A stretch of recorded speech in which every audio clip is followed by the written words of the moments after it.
Hello, my name is Anton Kleshev.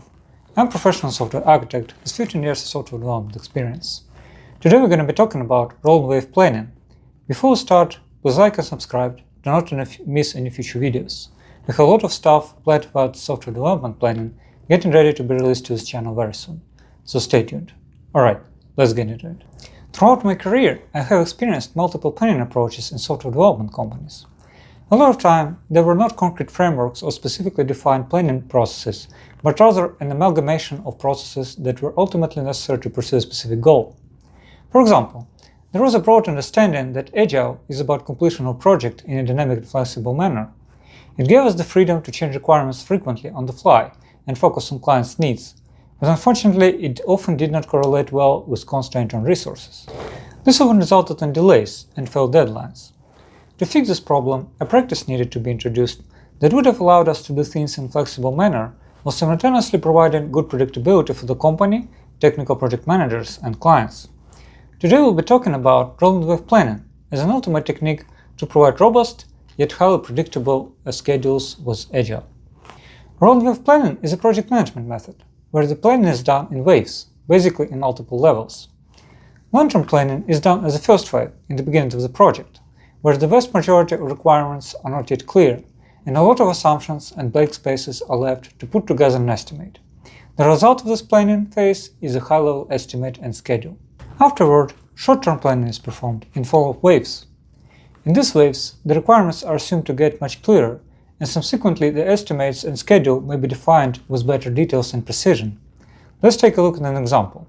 Suppose we have a quarterly roadmap for our deliverables, and we use Scrum to arrange the development work in iterations. When planning for a quarterly roadmap, one could perform a first wave of planning. In this phase, only the vague and high-level requirements are known. All estimates and timelines used on the roadmap would be high-level.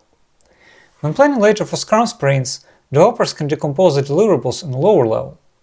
They can clarify the details and fulfill their sprint schedules accordingly with specific development details.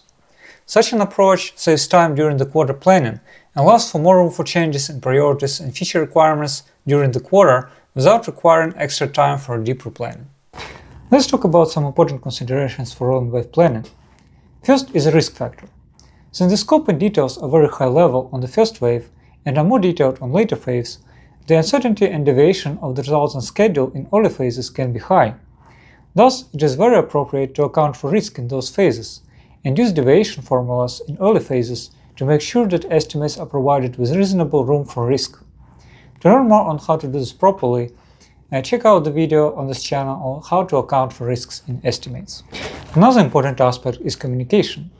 While having multiple ways of planning is beneficial, it's important to synchronize those plans, whether it's high level to low level or the other way around, to keep them consistent between beneficiaries. Always update and communicate changes for high-level plans when performing low-level planning.